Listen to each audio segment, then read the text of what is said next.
I am so stupid. Apparently, I don't know how to calculate. I forgot how to count material. I have literally no idea what I'm doing. I have no idea what I'm supposed to do against this Scandinavian defense. This is round 1 of the Central Pennsylvania Championship. It's game in 60 delay 5. And in this first round, I'm playing an unrated player.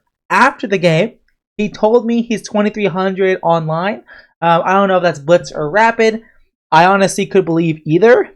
But with that being said, let's hop right into it. So he played the Scandinavian. I played 19-3. He plays Queen A5. So pretty common. And we both develop pieces. And after E6, I decided to go Queen E2. And I actually thought for a while on this move because I really wasn't sure how I wanted to approach it. Do I want to go Bishop D2 now? If I do that, then C6, and it's just a solid position for black. As the Scandi is. So in the Scandinavian, you lose time, but you have a very solid position.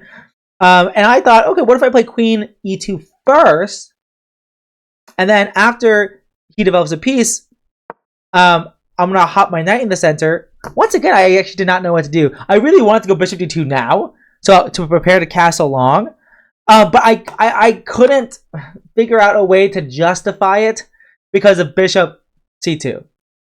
Like, I could go Knight D5 now. Wait, this does look pretty good. Did I get the right move order? I actually don't even... I didn't even check my notation book. I might have inputted the moves in incorrectly. No, yeah, I got the move order right. Bishop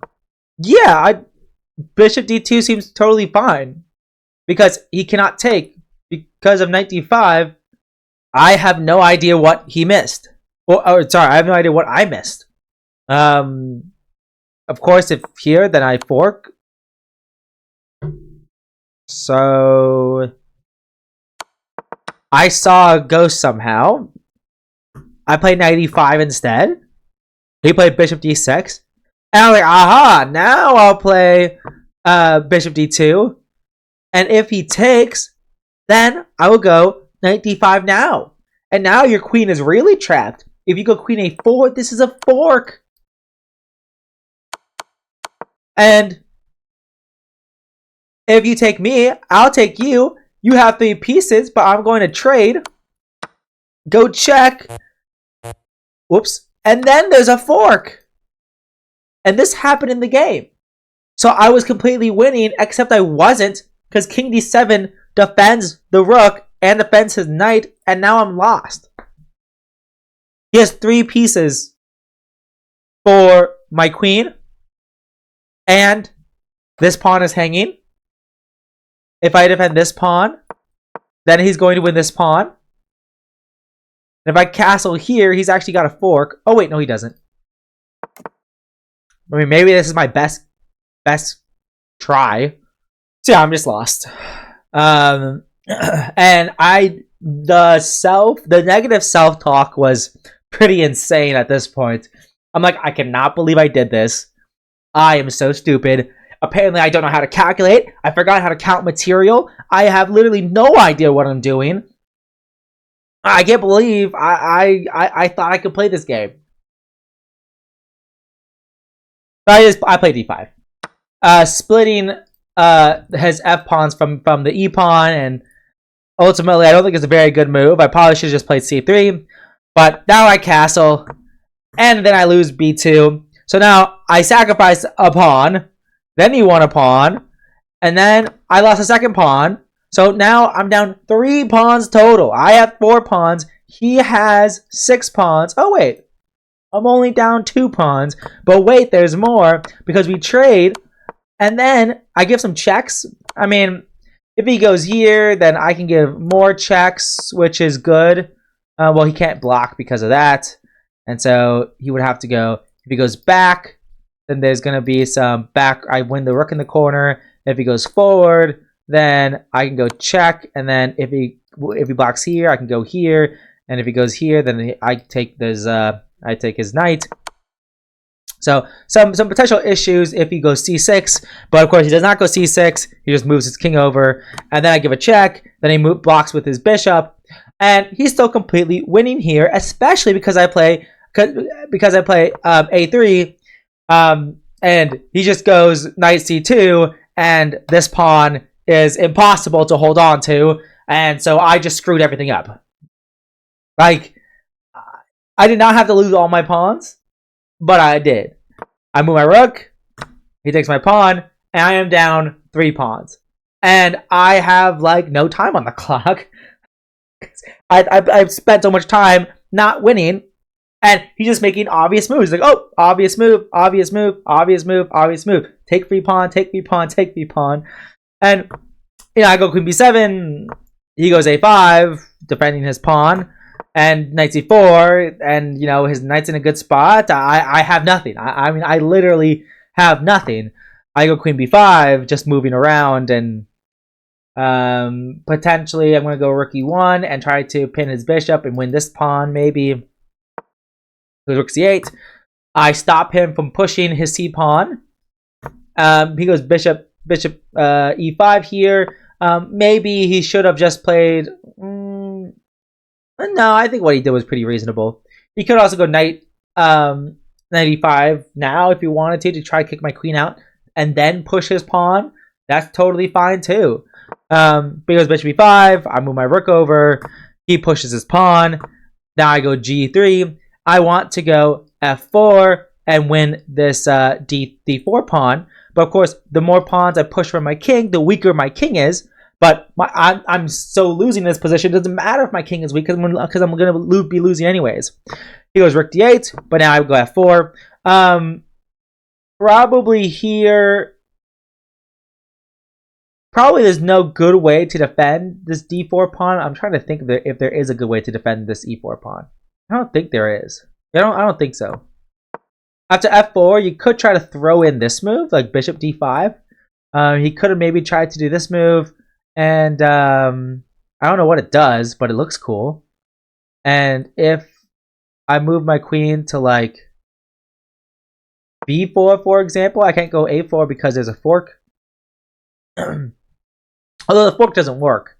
Here, knight b2, and then fork. And now 2 pieces are hanging. So that doesn't work actually. So I could go queen a4, and then knight here. And after, let's say a rook here, for example, yeah, there's no possible way to hang on to this pawn on d4. So maybe d4 was a mistake by him. Maybe d4 was a mistake by him. But he goes rook d8, which is reasonable, but he loses the pawn. And, you know, his position is still a little bit loose here. And I'm still completely dead lost here, but the fact that my queen and rook guard this a pawn from moving, like if these 2 pawns drop, it's going to be very difficult for him to win this game. If these 2 pawns drop. I'm still worse and probably going to lose, but if these 2 pawns go off the board, then, you know, I have chances. I go rook e4, and suddenly, you know, I have some hope. He still needs a couple of moves to reconfigure his pieces. So he goes knight g4, and if I go f5 now, then he's going to block my attack. Oh, I guess in this case I could sacrifice the rook, because now if bishop takes, I can take here, and this endgame should still be completely lost. But it would be my best hope. So maybe but I'm glad I didn't do that, because instead I went queen b5, basically setting up f5 now, because there's this pin, and f5 also opens up a discovery on his knight.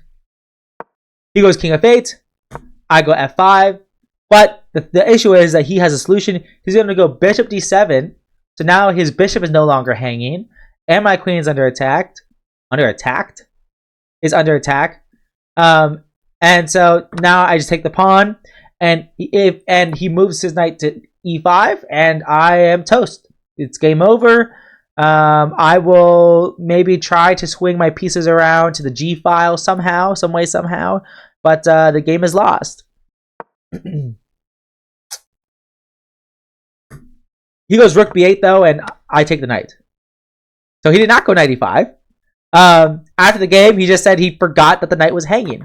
And of course, like with the the queen has to be on b5 because f5, because the queen on b5 guards the knight. Like if I went queen a4 here, then after king f8, f5, he could just take, which is not enough of what I wanted. I wanted more than that. Because this endgame, of course, is clearly losing. So, but he just forgets his knight's hanging. He told me after the game that he forgot that his knight was hanging. Like he didn't see that.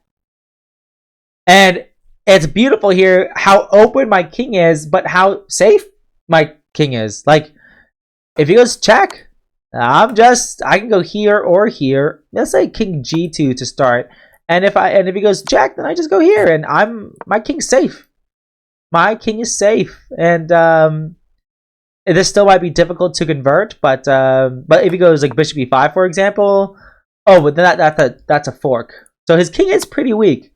King is pretty weak here. He can't go bishop e5. If he goes rook b2, then I need a check here. That doesn't do anything because now I have a triple whammy. Yeah, I should just be straight up winning here. So after rook takes g4, he plays bishop c6. I go queen c3, forking the bishop and the pawn. At this point, I have less than a minute on the clock, so I don't even know. I think he might have played bishop d7, but I wasn't notating because his game is 60 to a5. And then I just took the pawn and he resigned. I got really lucky.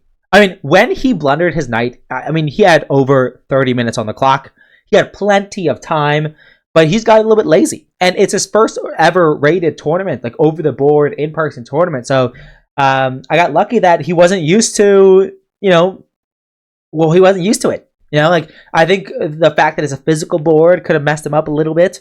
And the fact it was his first game, definitely, like if I got this position against him in his third game in the tournament or fourth game in the tournament, I think I would have definitely lost. So I got very lucky there. And it all started with my dumb calculation with knight d5. That is not good. And my, bishop d2 was totally fine. I don't know what I was smoking. Not like I'm good here. I'm good. I'm winning. So I don't know what happened. I'm just bad. And spoiler, that will be a theme of this tournament. Anyways, I'm gonna hit the game review, and I will see you guys in the next one. Peace.